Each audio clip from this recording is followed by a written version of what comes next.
10 ఏళ్ళ నుంచి మీరు చేస్తుంటే, 5 ఏళ్ళ నుంచి మీరు చేస్తుంటే 40 రోజులు ఎందుకు చేయాలి? 41 రోజు ఎందుకు చేయకూడదు? దేవుడు 365 రోజులు ఇస్తే 325 రోజులు ఊరకుండి 40 రోజులు ఎందుకు చేయాలి? వీటి నుంచి ఎవరైనా ఇందాక ప్రభాకర్ గారు మాట్లాడుతూ మీరు ఏ ప్రశ్న అయినా అడగండి, ఆయన సమాధానం చెప్తారన్నారు. కానీ నాకు అవకాశం దొరకట్లా మిమ్మల్ని ప్రశ్నలు అడగడానికి. అది సమస్య. ఇప్పుడు మీరు చెప్పాలి సమాధానం. ఎవరు చెప్పారు మీకు 40 రోజులని?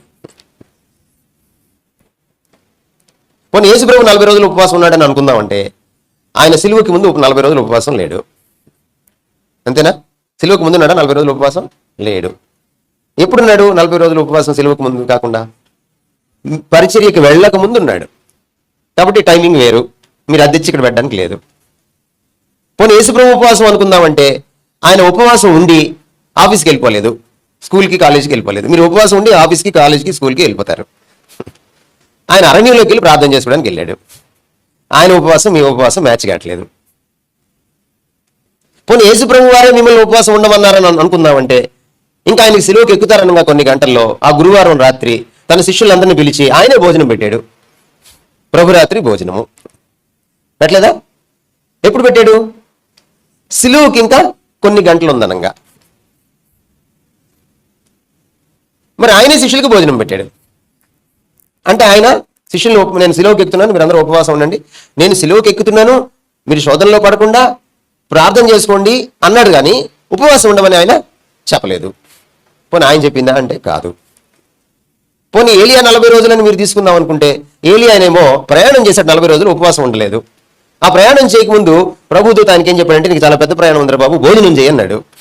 ఆ 40 రోజులు కాదు, అది ప్రయాణానికి సంబంధించి 40 రోజులు. పోనీ నోవాహు కాలంలో 40 రోజులు తీసుకుందామంటే నోవాహు కాలం 40 రోజులు వాళ్ళు చక్కగా ఆ 40 రోజులు నోవాహుకే కాకుండా మిగిలిన ఆ కుటుంబం అంతటికి, మిగిలిన 7గురికే కాకుండా ప్రపంచంలో ఉన్న అన్ని జాతుల పక్షులకి జంతువులకి భోజనం పెట్టమని దేవుడు వాళ్ళలో భోజనం రెడీ చేశాడు. అది ఉపవాసం కాదు. 40 రోజులు శుభ్రంగా భోజనం చేశారు వాళ్ళు. 40 రోజులు భోజనం చేయడమే కాదు, 40 రోజుల తర్వాత బయటపడిన తర్వాత కూడా భోజనం చేయాలి కదా. కాబట్టి FCI గోడౌన్ లాగా, ఫుడ్ కార్పొరేషన్ ఆఫ్ ఇండియా వాళ్ళలాగా వాళ్ళు లోపల అవి దాచిపెట్టుకున్నారు కూడా. అది ఉపవాసం కాదు. పోనీ మోషే 40 రోజులు ఉపవాసం తీసుకుందామని అనుకుంటే మోషే ఉపవాసాన్ని మనం చూస్తే ఆయన కొండెక్కి కిందకి రాలేదు, మీరేమో కిందే తిరుగుతున్నారు. ఆ ఉపవాసం కాదు మీది. మరి మీది ఏ ఉపవాసము? ఏ విధంగా 40 రోజుల ఉపవాసం? దేవుడు మనకి ఇది ఇచ్చాడా? దీన్ని ఉపయోగించమన్నాడా లేదా? ఒకసారి కీర్తనల గ్రంథం 32వ అధ్యాయం 8-9 వచనాలు చదవండి. కీర్తనల గ్రంథము 32వ అధ్యాయం 8-9 వచనాలు. నీకు ఉపదేశము చేసేదను, నీవు నడవవలసిన మార్గమును నీకు బోధించేదను, నీ మీద దృష్టి ఉంచి నీకు ఆలోచన చెప్పేదని. ఎవరు అంటున్నారు ఈ మాటలో? సాక్షాత్తు దేవుడే అంటున్నాడు. అవునండి. ఇలా చెయ్యాలంటే దేవుడు ఏంటది? ఉపదేశం చేయడం, బోధించడం, ఆలోచన చెప్పడం. ఆయనే చెప్తాడట మనకి. ఆయనే ఆలోచన చెప్తాడు, ఆయనే బోధిస్తాడు, ఆయనే నడిపిస్తాడు, ఆయనే ప్రబోధం చేస్తాడు మనకి. అయితే మనం ఏం చేయాలి? కింద లైన్లో చెప్తున్నాడు, చదవండి. బుద్ధి జ్ఞానములు లేని గుర్రము వలెనైనను కంచర గాడిద వలెనైనను మీరు ఉండకుడి. ఏమా? సో మీరేం చేయాలి? దేవుడి బోధ అర్థం కావాలంటే మీకు ఒకటి ఇచ్చాడు. ఏమి ఇచ్చాడు? పుర్రె లోపల గుజ్జు ఉంటుంది, ఆ బుర్ర ఉపయోగించాలి. దేవుని ఉపదేశం అర్థం కావాలంటే బుర్ర ఉపయోగించాలి. ఎందుకు ప్రకాష్ గారు మీరు అలా మాట్లాడతారంటే నేను బుర్ర ఉపయోగించి బైబిల్ చదువుతున్నాను అంతే. క్రైస్తవుడు బుర్ర ఇంకా గొప్పది. మీరు 1 కొరింథీ పత్రిక 2వ అధ్యాయం 14వ వచనం చదివితే యేసుక్రీస్తు వారి బుర్రే మన బుర్ర అయిందట. ఆయన మనసే మన మనసట. ఇది శాంక్టిఫైడ్ బుర్ర. ఇది వాక్యం చేత, ఆత్మ చేత, క్రీస్తు రక్తం చేత కడుగబడిన బుర్ర. ఇది బయటవాడి కంటే ఇంకా బాగా ఆలోచించాలి కదా. ఇప్పుడు చెప్పండి, మీది ఏ ఉపవాసం? నేను అందుకే ఈ ఉపవాస మండలికి నన్ను పిలవద్దంటాను. కానీ ఎప్పటి నుంచో పిలుస్తున్నారు ప్రభాకర్ గారు, నన్ను ఏం పిలిచేశారు ఆయన. నేనేమో మొహమాటం లేకుండా మాట్లాడతాను. నా ప్రాబ్లం ఇది. కాబట్టి ఈ తలకాయ నొప్పి మీరే నన్ను పిలిపించుకొని తలకాయ నొప్పి పెట్టుకున్నారు. నేనేం చేయలేను. ఇంకా మీరు ఇంకా భరించాల్సిందే నన్ను. అందులో 2 రోజులు పెట్టుకున్నా, అది ఒక రోజు కాదు. నేనేమో ఇదన్నా తప్పుతుంది, రేపు ఫ్లైట్, ఈరోజు ఫ్లైట్కి వద్దాం అనుకున్నాను. ఈరోజు ఫ్లైట్కి వస్తే మళ్ళీ ఒక మెసేజ్ పోతుంది, మళ్ళీ పరిచర్యకి అన్యాయం చేసినట్టు అవుతానని చెప్పి నేను వేరే విధంగా వచ్చేసాను. మొత్తం మీద చేరుకున్నాను రాత్రికి. మనము ఏం చేయాలంటే మనకి అనాది కాలంగా కొన్ని వస్తూ ఉంటాయి పితృపారంపర్యాచారాలు. వాటిని మనం వాక్యపు వెలుగులో విశ్లేషణ చేయాలి. ఇప్పుడు ఈ సారాంశం అంతా ఏంటి? మీరు ఉపవాసం ఉండొద్దనే కాదు. నేను అందుకు చెప్పట్లేదు ఇదంతా కూడా. అపవాసం కాకుండా ఎలా చూసుకోవాలి, ఇదే ఈరోజు మన సబ్జెక్ట్. కొత్త నిబంధనలో క్రైస్తవ జీవితంలో ఉపవాసానికి ప్రముఖ స్థానం ఉంది. కానీ ఏది ఉపవాసం కాదు, ఏది అపవాసం, ఏది ఉపవాసం, వాక్యానుసారమైన ఉపవాసం మనం తెలుసుకొని తీరకపోతే మన ఉపవాసం ప్రభు దగ్గరికి వెళ్ళదు. అందుకని ఉపవాసం గురించినటువంటి వచనాలు, ఉపవాసం గురించి ప్రబోధించే వచనాలు, టీచింగ్ అబౌట్ ఫాస్టింగ్ మీకు కొత్త నిబంధనలో ఎన్ని చూపించగలరు మీరు నాకు చెప్పండి? కొత్త నిబంధనలు ఎన్ని పుస్తకాలు ఉంటాయి?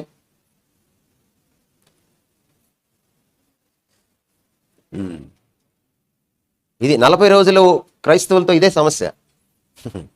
వాళ్ళు మాల క్రైస్తవులు. మాలంటే అది కులం కాదమ్మా, యేసుమాల. యేసుమాల. ఈ 40 రోజుల క్రైస్తవంతో సమస్య ఏంటంటే వాళ్ళకి అంతకు మించిన జ్ఞానం ఉండదు. వాళ్ళు they are Christians only for 40 days. They are seasonal Christians. వాళ్ళు దీన్ని చదవరు. ఎన్ని ఉంటాయో పుస్తకాలు కూడా తెలీదా? దానికి మళ్ళీ క్విజ్ పెట్టి ప్రైజ్ ఇవ్వాలా? అప్పుడు కానీ చదవరా? ఈ క్విజ్ క్రిస్టియన్స్ కూడా ఉంటారు. వాళ్ళు విపరీతంగా చదివేస్తారు బైబిల్. తమ కోసం కాదు, ప్రభు కోసం కాదు, భక్తి ఉండి కాదు, ప్రైజ్ కోసం. క్విజ్ క్రిస్టియన్స్తో కూడా చాలా సమస్య. ఎన్నమ్మా? 66 27. నైస్. 27 books ఆఫ్ న్యూ టెస్టమెంట్లో మీకు ఫాస్టింగ్ గురించిన టీచింగ్ ఎంత ఉంది? ఫాస్టింగ్ ఇలా ఉండాలి, ఇలా ఉండకూడదు అని చెప్పేటువంటి టీచింగ్. ఎగ్జాక్ట్ వచనాలు చెప్పకపోయినా, నాకు మీరు అధ్యాయం చెప్పకపోయినా కనీసం ఏ పుస్తకంలో ఉందో చెప్పండి. 27 పుస్తకాలు.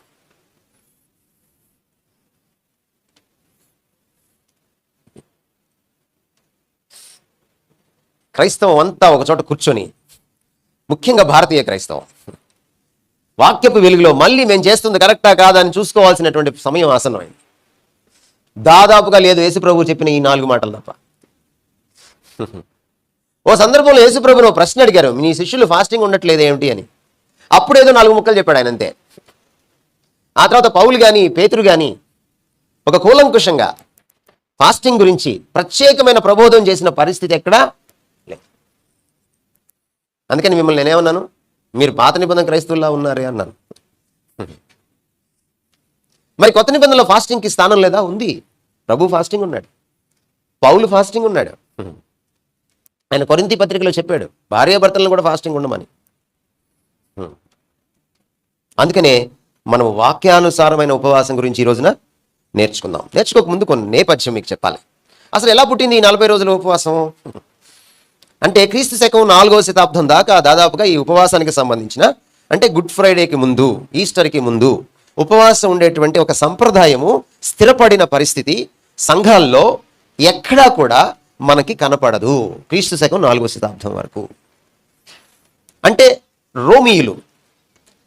రోమియులు క్రైస్తవులు అయ్యేంత వరకు, ఒక రోమా చక్రవర్తి కాన్స్టాంటిన్ అనే చక్రవర్తి క్రైస్తవుడు అయ్యేంత వరకు, ఆయన తల్లిగారు క్రైస్తవురాలు అయ్యేంత వరకు ఇలాంటి సంప్రదాయము సంఘంలో వేళ్ళూనుకున్నట్టుగా గట్టిగా పాటించినట్టుగా మనకెక్కడ దాఖలాలు కనపడదు. దీని అర్థం ఏమిటంటే అపోస్తలులు దీన్ని పెట్టలేదు, ఈ సంప్రదాయాన్ని పెట్టలేదు. అపోస్తలులు ఉపవాసం ఉండమన్నారా? ఉండమన్నారు. కానీ 40 రోజులే ఉపవాసం ఉండమన్నారా? లేదు. ఎందుకంటే మీకు బ్యాక్గ్రౌండ్ తెలియాలి. రెండవది ఏమిటంటే అసలు అపోస్తలులు వెళ్ళిపోయాక చిట్ట చివర చనిపోయిన అపోస్తలుడు యోహాను ప్రకటన గ్రంథం రాసి చనిపోయారు. దాదాపు క్రీస్తు శకం 100 తర్వాత అపోస్తలుల శిష్యులు సంఘాలని నడిపారు. క్రీస్తు శకం 190 వరకు దీని గురించిన ప్రస్తావనే లేదు. ఇలా ఉపవాసం ఉండాలి అనేటువంటి కనీసం ప్రస్తావన లేదు. క్రీస్తు శకం 190 దగ్గర ప్రస్తావన ఏముంది అని మనం చూస్తే బాప్తిస్మానికి సంబంధించి అంటే బాప్తిస్మం తీసుకోక ముందు, యేసుక్రీస్తు వారు బాప్తిస్మం తీసుకున్నాక ఆయన ఉపవాసం ఉన్నారు, పరిచర్య కోసం, పరిచర్యలో బలం కోసం, శక్తి కోసం. కానీ సంఘంలో మనం చూస్తే సంఘ చరిత్రలో బాప్తిస్మం తీసుకోవడానికి ప్రిపేర్ అవ్వడానికి, ఒక వ్యక్తి రక్షణ పొందాక బాప్తిస్మం తీసుకుంటారు, మీకు అందరికీ తెలుసు. ఐ బిలీవ్ సమర్పణ్ గారి ఆధ్వర్యంలో మీకు ఆ టీచింగ్ స్పష్టంగా ఉందని నేను ప్రగాఢంగా నమ్ముతున్నాను. సో బాప్తిస్మం అనేది రక్షణనివ్వదు. రక్షణ పొందిన తర్వాత, క్రీస్తును సొంత రక్షకుడిగా అంగీకరించాక మనం బాప్తిస్మం తీసుకుంటాం. ఇది మనందరికీ విదితమే. ఆ బాప్తిస్మం తీసుకోవడానికి, అంటే మారు మనసు పొందిన కాలానికి బాప్తిస్మం తీసుకున్న కాలానికి మధ్యకాలంలో వాళ్ళ ఉపవాసం ఉండి ప్రిపేర్ అవుతారు. ఈ సంప్రదాయం వచ్చి పడింది 2వ శతాబ్దంలో. ఇది కొంతకాలం కొనసాగింది. ఈ కొనసాగేటప్పుడు ఒక మీమాంస వచ్చింది. ఏమిటా సందిగ్ధం మీమాంస అంటే, ఎన్ని రోజులు ఉపవాసం ఉండాలి? కొంతమంది ఒక రోజు ఉండేవాళ్ళు, కొంతమంది 4 రోజులు ఉండేవాళ్ళు, కొంతమంది వారం రోజులు ఉండేవాళ్ళు, కొంతమంది కొన్ని గంటలు ఉండేవాళ్ళు. అదంత ప్రాముఖ్యం కాదు, మీరు ఉపవాసం ఉండి ప్రిపేర్ అవ్వాలి, ఇదే ప్రాముఖ్యం అని సంఘపితరులు ప్రబోధించారు. ఆ తర్వాత ఏమైంది, ఈ బాప్తిస్మం కోసం తీసుకునే ఉపవాసము అలా ఉంచితే బాప్తిస్మానికి ఈస్టర్కి లింక్ అయింది. పునరుద్ధానం, ఈ ఈస్టర్కి సంబంధించిన సెలబ్రేషన్ జరిగేటప్పుడు ఇంకో సంప్రదాయం వచ్చి పడింది. ఇవన్నీ మనం పెట్టుకున్నవే. ఏమిటా సంప్రదాయం అని అంటే, ఈ పునరుద్ధాన పండుగ జరిగేటప్పుడు, ఈస్టర్ జరిగేటప్పుడు అప్పుడు బాప్తిస్మాలు ఇస్తే బాగుంటుంది అనేది వచ్చింది. కాబట్టి పునరుద్ధాన పండుగ రోజు, ఈస్టర్ రోజున బాప్తిస్మాలు ఇవ్వడం అనే ఒక సంప్రదాయం వచ్చింది. ఎప్పుడైతే ఆ సంప్రదాయం వచ్చిందో, ఈస్టర్కి ముందు ఉపవాసం ఉండడం, ఎందుకంటే బాప్తిస్మం 2 కలిసిపోయినాయి కదా, ఒకే రోజుకి వచ్చేసినాయి కదా, ముందు ఉపవాసం ఉండడం సంభవించింది. కాలక్రమంలో ఏమైందంటే బాప్తిస్మం ఎగిరిపోయింది, ఈస్టర్ మిగిలిపోయింది. ఈ ఈస్టర్కి ముందు ఉపవాసం ఉండడం సంభవించింది. అంటే ప్రశ్నలు అడకపోవడం వల్ల, ప్రశ్నలు మనల్ని మనం వేసుకోవాలి కూడా. ఎందుకు చేస్తున్నాను ఒక పనిని? తత్ఫలితంగా 4వ శతాబ్దంకి వచ్చేటప్పటికి ఎంత సాంప్రదాయం అయిందంటే, ఇది ఎవరైనా ఒక పాట పాడేవాడు కానీ, ఆరాధించేవాడు కానీ, ఇక్కడ సంఘంలో పరిచారం చేసేవాడు కానీ, అంటే కానుకలు పట్టేవాళ్ళు, లేక రొట్టె ద్రాక్షరసం ఇచ్చేవాళ్ళు, ఎవరైనా మైక్స్ పెట్టేవాళ్ళు, లేక బోధకులు కానీ, చూసారా, ఎవరైనా సరే సంఘంలో ఉన్న పెద్దలు కానీ ఎవరైనా ఈ 40 రోజుల ఉపవాసంలో పార్టిసిపేట్ చేయకపోతే వాళ్ళని డిస్క్వాలిఫై చేయాలి, తీసివేయాలి అనేటువంటి స్థాయికి 4వ శతాబ్దం వచ్చేటప్పటికి జరిగిపోయింది. వాళ్ళకి ఏదైనా శారీరకంగా బాగలేకపోతే తప్ప ఖచ్చితంగా దీన్ని పాటించాలి. రోమన్ క్యాథలిక్ సంఘము 4వ శతాబ్దం నుంచి 16వ శతాబ్దం దాకా వెలుసిల్లింది. అనేకమైన సంప్రదాయాలు, మానవీయమైన వాక్యంలో లేని కొన్ని వాక్యానికి విరుద్ధమైన సంప్రదాయాలు, కొన్ని మంచి సంప్రదాయాలు ఉండవచ్చు, వచ్చాయి. ఇది కూడా అలాంటిది ఒకటి. ఉద్దేశం మంచిదేనా? చాలా మంచిది. ఏంటి ఉద్దేశము? మీరు రోమన్ క్యాథలిక్స్ని చూస్తే ఇప్పుడు కూడా వాళ్ళ దగ్గర నుంచి నేర్చుకోవాల్సిన మంచి ఏమిటంటే, భక్తి వాళ్ళ దగ్గర నేర్చుకోవాలి మనం. చాలా నిష్టగా, చాలా భక్తిగా చేస్తారు వాళ్ళు భగవత్ సన్నిధికి వచ్చినప్పుడు. వాళ్ళు ఏం పెట్టారంటే, ఈ ఉపవాసం మీరు ఉండేటప్పుడు మీరు ఏం చెయ్యాలి అని అంటే, యేసుప్రభు సిలువలో చనిపోయినందుకు ఏడవకూడదు. యేసుప్రభు సిలువలో మీ పాపాల కోసం చనిపోయాడు కాబట్టి మీ పాపాల కోసం మీరు ఏడవాలి. ఎందుకంటే ప్రభు చెప్పారు ఆయన సిలువ మోసేటప్పుడు అక్కడ ఉన్న స్త్రీలకి, అమ్మ నా కోసం ఏడవకండి, మీకోసం, మీ పిల్లల కోసం. ఒకవేళ మీరు 40 రోజులు ఉపవాసం ఉంటే ఎవరి కోసం ఏడవాలి? ఎంత దీనాతి దీనమో, నీ మరణం ఎంత దీనాతి దీనమో అని పాడకూడదు మీరు. దేనికోసం ఏడవాలి? మీరు మీ పాప జీవితం కోసం ఏడవాలి. సో ఉపవాసం దేనికోసమట? పాప పశ్చాత్తాపం కోసం, ప్రభు దగ్గర కడుక్కోవడం కోసం, అందుకోసమని పెట్టారు. తర్వాత మీరు వినమ్రులై ప్రభు సన్నిధిలో గడపడం కోసం, ప్రభుకి ఇంకా దగ్గర కావడం కోసం. కాబట్టి చాలా మంచి ఉద్దేశంతో పెట్టారు. ఇప్పటికీ కొంతమంది అలాగే చేస్తున్నారు ఈ 40 రోజుల ఉపవాసాన్ని. వాళ్ళు నిజంగా ధన్యులు. అయితే వాళ్ళు మన కంటికి కనిపించకపోవచ్చు, వాళ్ళు రోమన్ క్యాథలిక్ సంఘంలో ఉన్నారు, మన సంఘాల్లో కూడా ఉన్నారు. వాళ్ళని బట్టి ప్రభువుని మనం ఎప్పుడు స్తుతించాలి. అయితే అది ఎగిరిపోయింది. ఇప్పుడు అది పోయి ఏమైపోయిందంటే, మళ్ళీ యేసుప్రభుని సిలువ వేస్తున్నారు. ఒక అబ్బాయిని తీసుకొచ్చి మళ్ళీ తాళ్ళతో కట్టేసి మళ్ళీ సిలువ వేస్తున్నారు. వేసి యేసుప్రభు సీన్ మన ముందుకు ఎందుకు తీసుకొస్తారు? మీకు అప్పుడప్పుడు సిలువ పాటలు వస్తుంటాయి టీవీలో. అందులో మెల్ గిబ్సన్ తీసినటువంటి the passion of the Christ cinema విపరీతంగా వాడేసుకున్నారు, కాపీరైట్లన్నీ పక్కన పెట్టేసి. ఒకవేళ మెల్ గిబ్సన్ కానీ భారత క్రైస్తవ సింగర్ల పైన, మ్యూజిషియన్స్ పైన ఆయన కానీ కోర్టులో వేస్తే కొన్ని కోట్లు కట్టాల్సి వస్తుంది మీరు, కొన్ని కోట్లు. ఎందుకంటే కాపీ రైట్స్ ఉంటాయి దానికి. ఆ మెల్ గిబ్సన్ని ఎడాపెడా వాడేసుకొని ఆ సినిమాలో క్లిప్పింగ్లన్నీ తీసుకొచ్చి మనకి విపరీతమైన ఒళ్ళు గగురు పొడిచేటువంటి ఆ క్లిప్పింగ్లు చూపించి మళ్ళీ మనల్ని ఈ 40 దినాల టైంలో ఏడిపించాలన్నమాట. ఏమొస్తుంది? యేసువారు ఏం చెప్పారు? మీరు నా కోసం ఏడవకండి. ఎవరి కోసం ఏడవాలి? మీకోసం ఏడవండి. మీ పాప జీవితం కోసం, మీ పిల్లల పాప జీవితం కోసం, వాళ్ళు బాగుపడాలని, మీరు బాగుపడాలని. ఇక్కడ అదే చెప్తున్నాడు. ఇక్కడ ఏమంటున్నాడంటే దినవృత్తాంతాల గ్రంథంలో మీరు మీ పాపాల గురించి ఏడవాలి, అది చెప్తున్నాడు. సో ఇంత మంచిగా పుట్టింది ఇది. కానీ కాలక్రమంలో ఏమైపోయింది? కొంతమంది అయితే ఇది ఎందుకు చేస్తున్నారో వాళ్ళకి తెలియదు, వాళ్ళు చేసేస్తున్నారు. ఇప్పుడు 40 రోజుల ఉపవాస పండుగల గురించి ఒక 10 ప్రశ్నలు ఇచ్చి మీ అందరికీ ఎగ్జామ్ పెట్టామనుకోండి, ఎంతమంది పాస్ అవుతారు? ఇక్కడికి వచ్చిన వాళ్ళు అంటే తెలియకుండా చేస్తున్నారన్నమాట. చాలామందికి ఈ భక్తిభావం లేకుండా చేస్తున్నారు. ఏదో వచ్చాం కదా, పోయాం కదా, ఏదో అక్కడికి వెళ్తే ఈ 40 రోజులు కానీ క్రమం తప్పకుండా వెళ్తే ఏదో పుణ్యం వస్తుందట. ఇది భారతీయ ఆలోచన అనమాట. ప్రతి భారతీయురాలు ఇలాగే ఆలోచిస్తారనమాట. మనకి నోములని, వ్రతాలని ఇలాంటివి ఒకటి ఉంటాయి మనకి. చుట్టూ తిరిగితే ఏదో అవుద్దని కదా, పొరులు దండాలు పెడితే ఇంకేదో అవుద్దని కదా, మోకాళ్ళ మీద మెట్లు ఎక్కితే ఇంకేదో అవుద్దని, ఎండాకాలం చెప్పులు లేకుండా దేవుడి దగ్గరికి నడిచెళ్తే ఇంకేదో అవుతుందని. ఇది భారతీయులం అనమాట మనం. కాబట్టి 40 రోజులు